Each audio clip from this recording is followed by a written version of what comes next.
You're listening to the Options Insider Radio Network, the home of the Options Podcast. For more quality options programs, visit theoptionsinsider.com or search for Options Insider Radio Network in your podcast provider of choice. Listeners can also access all of our programming through our mobile app available in the iTunes and Google Play stores. Select programs are also available via live stream at mixlr.com/options-insider. That's mixlr.com/options-insider. Don't forget to follow along with your favorite programs and submit your own questions for the hosts at twitter.com/options, stocktwits.com/options, facebook.com/theoptionsinsider, or via questions at theoptionsinsider.com.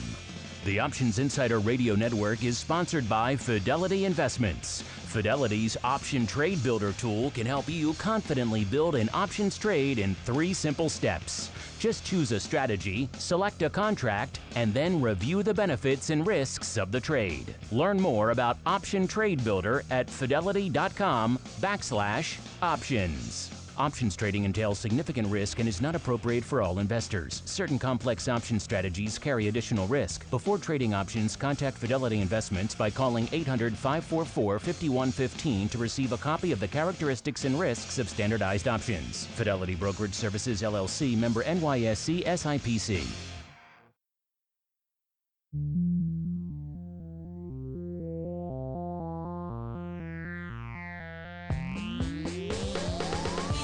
Join us now for the expert source for inside information on the options markets.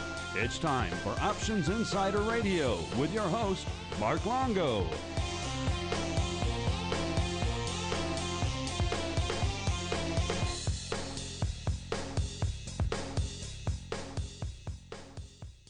All right, everybody. That music means it's time once again for Options Insider Radio, the interview program here on the old network where we welcome on guests from throughout the world of options and derivatives and sometimes beyond. My name is Mark Longo from theoptionsinsider.com, as well as, of course, from the ever exciting, at least we think so, Options Insider Radio Network. And joining me on the Options Insider Radio program today are 2 newcomers to the network and indeed to the program, the 2 Mikes, the Mike/Michael combo here. We got Mike Avila and Michael Flores. Gentlemen, Michaels, welcome to the network. Welcome to the program. Thank you. Thanks. Let's start with you. Let's just go around the table to my left here. Mike, we'll start with you. Give us, as you want to do with all of our first-timers here on the program, go ahead, give us a little bit of an overview of your background and what it is that you do, Mike. Okay. Can I say hi to my dad first? So I've got him to listen to your show. Okay, I'll allow it. That's the one download we get of him. That's your dad. I'll have to say thank you to that guy. Yeah. So, hey, Dad, how's it going? Anyway, my background it goes back to, I guess your listeners could know commodities. I grew up on a farm, and started to learn how our lives would change a little bit when the price of wheat would go up and down. So, but majority of my professional career for the last 20 years has been selling advertising. So I started out in trade pubs, bounced around a little bit, crisscrossed the country, New York City, San Francisco, San Diego, Nashville, recently at USA Today and back in the trade world. So my majority of work in this industry has been with Financial Planning Magazine, On Wall Street, Bank Investment Consultant, and the Journal of Financial Planning. And I think that's how I kind of found myself back here in Chicago full-time. So mostly on the financial media sales front, which is where you and I have crossed paths many times over the years, as we're all out there shaking our collective cups in the financial media world. Yep. And Michael, we don't get a lot of filmmakers on the networks. This is kind of a fun treat for us here. You're, of course, an award-winning documentarian. So why don't you walk us through? And of course, when you're not doing that, when you're not making films, you're over there teaching film over there at DePaul. Why don't you walk us through some of your background and some of the films that you've made that brings you to the studio today? Okay. Well, I actually grew up on a farm near Mike Avila, so that's how we know each other. I won't hold that against you at all. And from there, I studied biology first at Cal Poly San Luis Obispo, and then decided that I didn't really want to do biology and took the only film class they had at that university and was like, this is way more interesting to me than biology. That's a huge swing from biology to film. Yeah. Interesting. Yeah, so I took that one class and I was like, okay, I'd rather do this. I worked for a few years, saved up some money, and then moved to LA, started working as a production assistant on movies. My first job was on a Wes Craven movie. And then was it Scream by any chance? No, it was Cursed. Did you ever see that? Oh, that's the werewolf one in L.A. Yes, yeah. The Scott Baio. Yes. Yeah. I saw that ironically in L.A., which I guess is a good place to see that movie. It's a very L.A. movie. Yeah. That's a fun one actually. Did you get a chance to use? I'm an old Lon Chaney movie fan. Did you get the chance to hold on to use the stick prop they used, the cane they used? I got to, the Wolfman cane. Yeah. That's actually a really valuable prop. We had That's a lot of cool. really good props. Yeah. Maybe did you spirit that away by any chance? I might have some cash for you after the show here. Unfortunately, no. So I did that, worked for a few years, and then got accepted to USC's film school, was there for my graduate degree, got a master's. After that, I worked in documentaries, and so mostly as an assistant editor when I first started, worked my way up. In 2011, I got my first feature doc to edit, which was Sarah Palin, You Betcha, premiered at the Toronto Film Festival. Just kept working from then on out. A couple years ago, I did a movie for Netflix, a biopic, and then now I just recently did a Showtime documentary, Love Means Zero. That premiered in June last year, or this year, sorry. And is there like a guiding impetus to the films you choose, or you kind of maybe drift from top? That's one of the nice things about being a documentarian, right? You can kind of drift to things that catch your fancy. Is that kind of how you prefer to work, or maybe you look for the projects that come to you? How do you choose your subject matter? I mean, a lot of it is people come to you, but a lot of the subjects I've dealt with, it's complex characters that I deal with mostly. Like, well, obviously, Sarah Palin started with that. The Love Means Zero, the tennis documentary about Andre Agassi and his coach, Nick Bollettieri. He's a complex character. So a lot of these people. The Most Hated Woman in America, the Netflix biopics, like the woman Madeline Murray O'Hare who got prayer taken out of schools and everybody hated her. She disappeared. It's like all these people that are like polarizing characters. And I've seen some of your work, so I'm happy to have you in here today. You mentioned like this work has been put out in major outlets. You mentioned Netflix, of course, Showtime, or were there a few other places that have aired your work? There's HBO, a documentary on HBO. A lot of it's on Netflix or Amazon.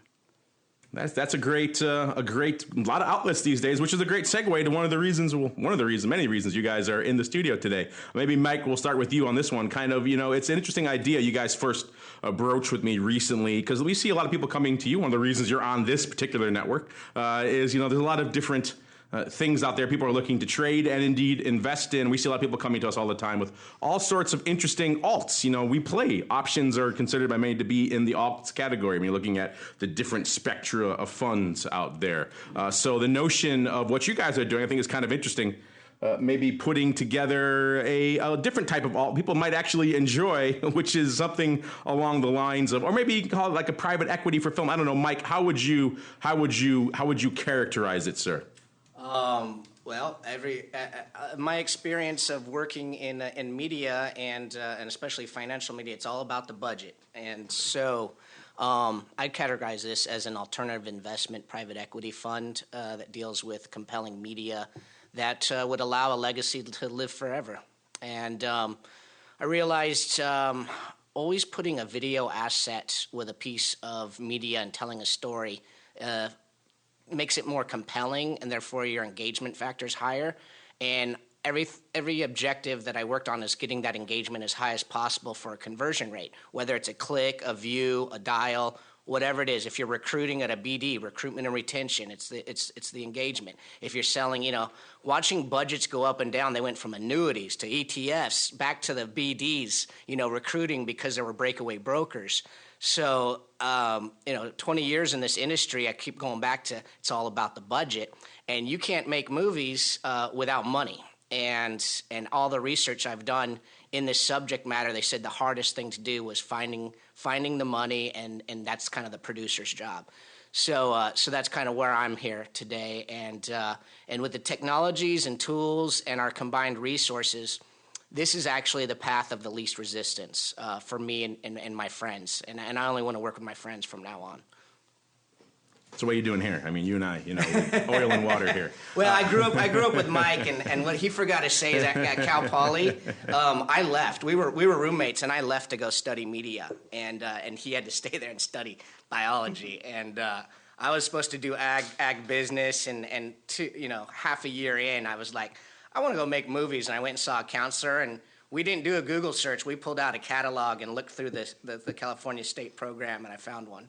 So you're saying you are, in a backwards way, responsible for his subsequent documentary film career. Is that what you're telling us here? Well, I probably am responsible for him getting bad grades when we hung out. That's true. That's very true. I could probably see some of that as well. But you mentioned, it's kind of an interesting idea. You have, obviously, Michael, who's produced a lot of award-winning documentaries. And it's an interesting environment we find ourselves in now, whereas I remember I've been approached with people over the years, to do different film things and invest in film. And it was always kind of a bit of an opaque Hollywood-style transaction. You give money to some vague production company. They invest in X film, which in turn has Y partners, and you get payouts over here. They make X. And whereas it seems like the documentary space, particularly in the last decade, certainly in the last 5 years, the pathway is very clear. The path to a successful product and a successful film is very clear. You have outlets, like you mentioned. There's so many more outlets than there used to be. Netflix, HBO, Amazon, all fighting for these. Documentaries are great content for them because they can go out and spend a ton of money on a scripted series, 10 plus million for an hour of a show, or they can get a documentary of a couple hours for literally pennies on the dollar there. So it fills streaming time, which is what they want, and they're willing to pay for it. So they seem like there's a clear, path for documentaries these days, whereas that wasn't the case back in the day. Either one of you, if you want to chime in on that, that's fine. Michael, maybe Michael, because you've been down this road before. Would you say it's a lot easier these days to get a documentary greenlit and funded and then produced and created versus maybe a decade ago? Oh, definitely, yeah. So when I started, I got out of film school in 2008. And so the interesting thing at that time was that documentaries were still kind of going strong because that was like when the recession hit. So nobody wanted to spend money on bigger projects. So a lot of people were making documentaries. That kept going strong for a while. But it didn't happen until like a few years ago, like you said, that Netflix and all these other outlets came in and really changed the way that people view documentaries and just our access to them.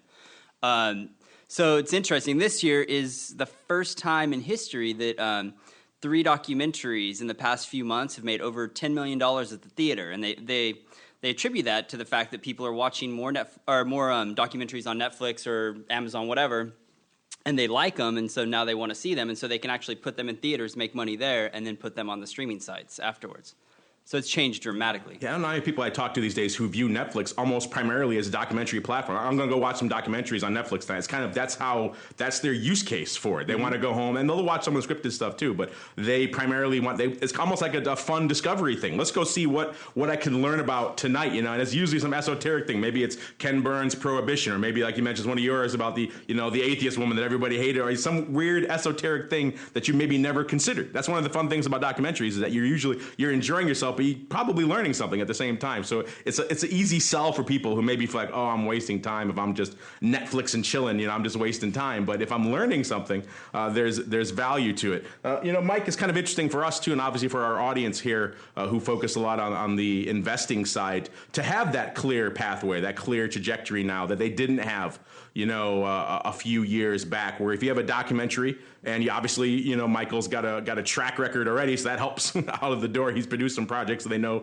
who this guy is. You're not coming with them some guy shit out of USC film school and saying, hey, fund him, let's make a movie. But so you have a track record, and also you have this kind of channel now where people are vying for documentaries and they're willing to pay a fair amount for them. So as long as, you keep the budget, sounds like these days, if you keep the budget manageable and you have a decent end product, there will be bidders lining up at the end of the day for these kind of products, or projects, I should say. Would you agree? Yeah, I agree, and I like using analogies a lot, and I want to think of our fund and budget as a revolving door, where you can come in and out, and the projects are going to be obviously being put out as we keep the budget stable, and it doesn't take much. Like you get a really crappy independent film for $300,000. But you get one really good-looking documentary for $300,000, And as volatile as some markets are, $300,000 can be a blink in an eye these days. So and we welcome you crypto traders out there. So can't wait to tell you about one of the first projects. Yeah, that's a good point, actually. Is that people think of films costing tens of millions, and they certainly do. But documentaries, a lot of it is people talking into a camera, maybe some minimal reenactments, and so the budgetary needs are small. So you can get something like this done. Like you mentioned, $300,000 will get you a pretty decent documentary these days. And you get a little bit more than that, you can get a pretty damn good documentary put together these days. So we're not talking like going out there and raising, $20 million for one film. You could do that. You could do a lot of projects with that kind of budget out there. So maybe let's explain a little bit too, like what you're thinking in terms of, I know it's still kind of, you're still working to get it all kind of put together here. We're kind of getting a little excited here about it. We want to talk about it early. But you're out there effectively looking for people in the industry, or even you can even take, these days with the prevalence of crowdfunding, you can even get some sophisticated retail to participate and come in and essentially be a part of making films. Is that correct? Yeah. I'm going back. I'm the budget guy. That'll linger over every conversation I talk about and investors, but also talking about the people that we want to work with. And if you could hold two hats, this would be amazing. If you had a story, and you can tell me some big swings out there, or if a big swing is a little swing to somebody else. I want to talk to you, and I'd set up a dedicated line for us to hear your voice and to talk to, but not to get into that just yet. I'd like to let Mike tell you, or Michael, I'm sorry, that's how we're distinguishing ourselves. Usually it's Avila and Flores, but I'm going to let Flores tell you really how a documentary really holds its value and why we're weighing so heavily on the editing side of it. So. Right, yeah. So the reason we're weighing heavily on the editing side is because, with documentaries, really, the story, it comes together in the edit. So that's where, that's really where you put it together. It's relatively easy to go out and start to acquire footage, to shoot stuff, set up interviews, that part. It's when you, sit down and have to wade through, all those hundreds of hours of footage, all those interviews, and build an actual craft a story. And when I talk about crafting a story, with documentaries, typically we're building a 3-act structure to the story, classical storytelling style. So you have no script to jump off with. So you literally have to go through and put all that together. So it's very time consuming, that part. But it's also you don't need a lot of people. You need an editor, assistant editor. That's about it. People think of the budget and what goes to the budget for a film. They probably think of a regular film with, a DP and set design and all the costumes, all these things. But you're right. In a documentary film, you go out there, you're shooting hours upon hours upon hours of footage. Then you have to sit there for many hours upon hours and sift through it. Yeah, exactly. And kind of see what the heck it is you have. And I imagine that's where the narrative starts to come together, right? Well, this guy said this. That's kind of interesting. And then we can cut to this guy saying this. And then that's where the throughput, I would imagine, starts to come there. So a lot of the budget for these types of projects you're raising goes into the editing. Is that correct there, Mike? Yeah, exactly. And a word that we all know in this network is compliance. And we've found a loop. I don't know what you're talking about. We found a loophole about movie making compliance that is pretty cool. And it's something I've dealt with a lot of release forms. And your production crew, and everybody has an assistant. And when you get too many people in one area, guess what? You start blocking off streets. You start needing permits. You start having to get powers that be, and it takes time. But I got taught something really cool about documentaries called the power of 3, where you can do anything with 3 people. And you're real mobile, and you don't anything legal. Yeah, anything legal. Yeah. Thank you. Thank you very much. Law still applies. Thank you very much. Yeah, people. Law doesn't apply to you. Yeah. So laws. I'd say more so our permit situations and time.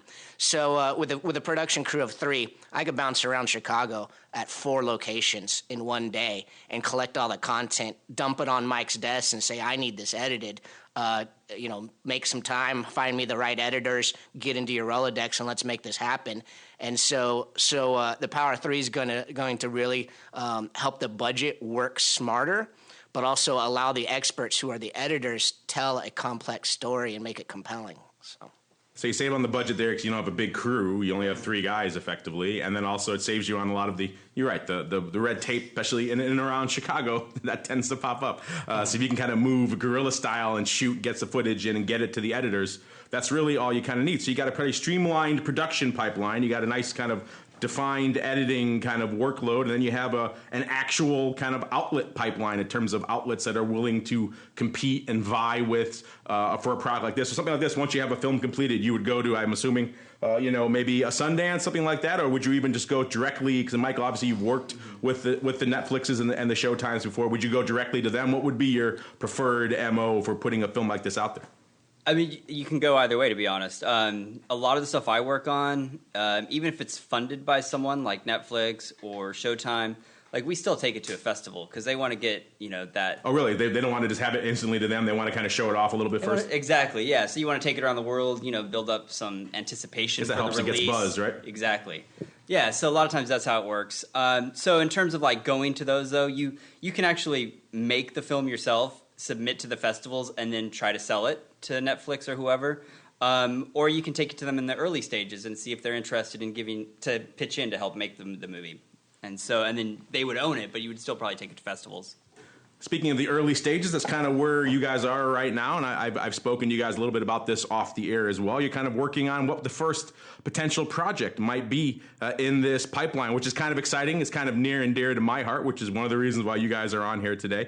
Kind of exploring, a lot we've talked about here on the network, the Chicago trading scene and all of its myriad facets, from the origins all the way through to what it is today, starting with the pit guys. Now we're seeing kind of the crypto invasion. There you go. I just gave you a title for an episode of the series there. But how it's impacted almost everything that's gone on in and around it in the Chicago space. All the different industries it has impacted. Kind of the rise and subsequent maybe fall and then maybe rise again. Who knows? It's kind of a behind the music story going on there. You could see that. And then the dark times hit. And then crypto came. All sorts. See, I'm writing the story for you guys right here. But that's kind of in a nutshell what you guys are working on right now, right, Mike? Yeah. We're trying to stay here in Chicago, and we're playing around with a couple of titles and a term that gets used by many industries in real estate and politics. But there's something called the Chicago effect, and it's not owned, it's not copyright, and we can use it. And we're calling a new series the Chicago Effect. And the first episode's going to be called Ripple. I thought about ripple effect. There's a couple other ways we can go. But if you could just imagine somebody standing on top of Willis Tower and flicking an ambiguous coin, so to speak. It can even be branded if somebody wanted to put an Ethereum or something on it. Maybe an Options Insider coin. Yeah, there you go. I'm just putting that out there. Yeah. So imagine it being flicked off the top of Willis Tower. And it flies into through the air into a very calm Lake Michigan. And when it hits, it floats to the bottom, and a wish is made. And these little water waves, these little waves in Lake Michigan wash onto the shore. And this is the first ripple of the day. And then you zoom out, and you see the city come alive, and trains come in and out. Airplanes fly in and out of the busiest airport in the world. And this is kind of the beginning of Ripple. And the market opens, or maybe somebody's trading in Japan and it closes. Who knows? But there's definitely a ripple effect to everything in Chicago. Chicago was founded by a fur trader. It was a fur trading post based on the canals. Everything goes back to trading. When the commodities are traded, worldwide ag markets are affected tremendously. When options and futures are traded, they're affecting our futures in a way that's untold. And there's complex subjects here that really ripple out to for lack of a better word, the entire world and world markets, and we want to highlight that. There would never be SNL without Second City. There wouldn't be a lot of stuff without Chicago blues. Like there's a lot here in Chicago that causes a ripple effect, but without money, none of that's happening. Yeah, you're right. And there's a lot you can do with that too. I mean, obviously there's the investment side, the impact side. But you mentioned also there's socioeconomic things that have gone on. People have come through different, groups have come through the trading floors over the years and how it's impacted them. The industries around it. You're right, and all the things that have sprung up in the wake of that. Things like Second City, or you mentioned the Blue. A lot of things, a lot of areas you can go with this, which I think is kind of a fascinating topic. I don't know, Michael, you're going to be the guy kind of maybe driving the ship on this. What are your thoughts on maybe some of the opportunities that this kind of subject matter allows? And also kind of the format. We're not talking like a one-off, 1 hour, 2 hour documentary. You're talking kind of like an ongoing look, an ongoing series kind of exploring this. So that maybe offers you a little bit more freedom than a relatively staid project. Would you agree?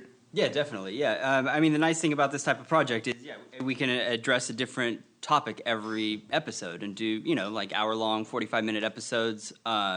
So that's really good. I mean, one of the things that I love about Chicago, I've been here for 4 years now, is like I do feel like there are a lot of stories here that need to get told, that can be told. And so there's so much opportunity. And so we're excited to like take this on and actually start telling these stories. And it's cool because a couple of people have tilted this windmill before. They've usually taken a very kind of predictable trajectory. Oh, here's a couple kind of down, hard on their luck kind of floor traders. Look how rough this life was. Look how crazy it was. Look how bad it ended for them. And that's kind of been it. That's kind of been the entirety of the story told about this. But I think if you talk, keeping with that ripple concept of how this ripples out and impacts so many different groups in so many different ways, people maybe never even considered. I think there's something interesting to that there that hasn't been mined yet, Mike. Yeah, and you were referencing Flores, the documentary, and that's the only one out there, and we're coming up on its 10th anniversary in 2019. 10 years without any documentaries and just a bunch of YouTube videos, maybe, or some about this options traders and this community, really. But I'm fascinated by fintech, financial technology, and Chicago's a bit of a hub for that. And that's part of my community. Like I know a few of my friends were options traders or CTAs, commodity trading advisors, and now all they do is consult in the fintech space, and we use our Rolodexes to really help, for lack of a better word, help people smarter than us. I think that every episode of this series could focus a little bit on finance because it's ever changing, and there's just so much content out there, and it's hard to keep up. And if I had a 5 to 10 minute, little update on fintech and crypto and the trading world, I could feel like I'm learning a little something, along with maybe being entertained with some blues and some Second City or something. But I think there's something there every week for your viewing pleasure. Yeah, you're right. It is. The fintech wave could be another episode. You're right. There's many iterations, since the guys first started yelling and screaming in the crazy jackets on the floor that have come to Chicago and have left their impact. And seeing, I've talked about this many times on the network as well, seeing the impact of that Chicago trader mindset impacting with these new mindsets, whether it's, just the pure tech side with the fintech and how those two have come together. And now Chicago, like you said, a big fintech hub, or even crypto, which is kind of the next iteration of that, and how that kind of extreme, shall we say, libertarian side of the tech space coming together with the financial risk management mindset of the trading, and how what's happening with that clash and that kind of intermixing of those two worlds. So there's a lot of interesting things that are kind of going on as these worlds are coming together. Very strange bedfellows that people who never would have predicted. Who never would have thought, a super anarchist, a crypto kitty and a hardcore disgruntled veteran trader, those two things would come together and anything other than chaos would result, So there's a lot of interesting things to be investigated with, I think, a series like this. So, Mike, people are interested in something like this. There's a lot of different ways they can participate, right? They could come in. Maybe they're a very seasoned Chicago trader, something like that. Maybe they have some interesting stories that they'd like to share and be a part of the documentary. They could do that. Or, of course, also as you're building the fund, maybe if they want to invest in something like this, they can participate that way as well, correct? Yeah. So we, direct message to your listeners. We want to hear your stories. If you got something interesting to tell, I have a dedicated voicemail number for you to call and tell me. You want to tell me off the record, on the record, however you want to present it to me. If you got some big swings that make that make people's kind of cringe. I want to hear that. Or if your swings are so big, or your small swings are really my big swing, then I kind of want to hear that too. It's all interesting, but yeah, if you want to get on the producer side and join us at those film festivals, throw us some cash. Let's get some investments going, and you could become a producer. How many other investments let you walk a red carpet? You invest in some illiquid alt somewhere, and all you do is you get a prospectus once a year, right? This lets you come to a red carpet, wear a fancy tie. Maybe you meet a starlet or two. You never know. You never know what's going to happen when you invest in something like this. I don't know, Michael, any other thoughts as you're kind of working on this project? You want to leave our audience with maybe a little bit of a hint, a little bit of a tease, and maybe what they can expect with something like this? Yeah, I mean, there are a lot of festivals that we could end up going to. I've had a couple movies that premiered at Toronto. That's in September. You got Sundance in January. That's a huge one. South by Southwest is in March. And a lot of times, if your movie gets accepted to one of these big ones, you're going to go to a lot of the big ones. It'll just keep doing the circuit for like a year. So there's a lot of cool places that you can go. There you go. It's an alt with some fun attached, perhaps. And you get to say you help make a movie. That's pretty cool. At the end of the day, you get a prospectus or you get something cool, an actual project. You say to your kids, hey, I helped make that. That's always a cool thing. So, Mike, just again, if people want to get involved in this, either on a participant side or as an investing side, they want to kick in to see some of these things made, and they want to get in on this documentary train that's really kind of rolling these days, where should they go? What should they do? Yeah. So, please give us a call, and this is a dedicated Google Voice number. And I'll get a transcript of what you say, and I get to hear your voice. And if you want to tell a story, maybe this is one of the first clips in an episode. But the number is 323-776-9144. That's 323-776-9144, and leave a voicemail and tell me your story or your interest, and maybe we'll dive a little deeper into our project, so I don't have to give it all away here on the internet. So there you go. Don't want to give all the secret sauce away. Well, check it out. It's kind of interesting stuff. Is there like an email they could shoot you to if they want to just like kind of maybe have some surface questions, but they don't want to? Maybe they're scared of having their voice recorded for the thing. Yeah, definitely. So you could email me directly at Mike, M-I-K-E, and it's Chicago Cine, and that's Chicago's, CINE.com, Mike at Chicago Cine, CINE.com, and that's short for cinematic, and the fund is potentially going to be branded Chicago Cinematic Fund, but if you want to invest enough, I'll name it after your grandkids. So. There you go. Like have a statue, have the wing named after you, the Chicago Cinematic Fund. There you go, listeners. If you're home at night listening and watching a lot of documentaries on Netflix, I know a lot of you are. I do that a lot myself. Here's a way you can maybe participate in that, which is something interesting, and also a topic that's probably near and dear to your heart. And we'll see you next time for more Options Insider Radio. The preceding program was a production of the Options Insider Radio Network. For more quality options programs, visit www.theoptionsinsider.com or search for Options Insider Radio Network in your podcast provider of choice. Listeners can also access all of our programming through our mobile app, available in iTunes and on Google Play. Don't forget to follow along with your favorite programs and submit your own questions for the hosts at twitter.com/options, facebook.com/The Options Insider, or via questions at theoptionsinsider.com.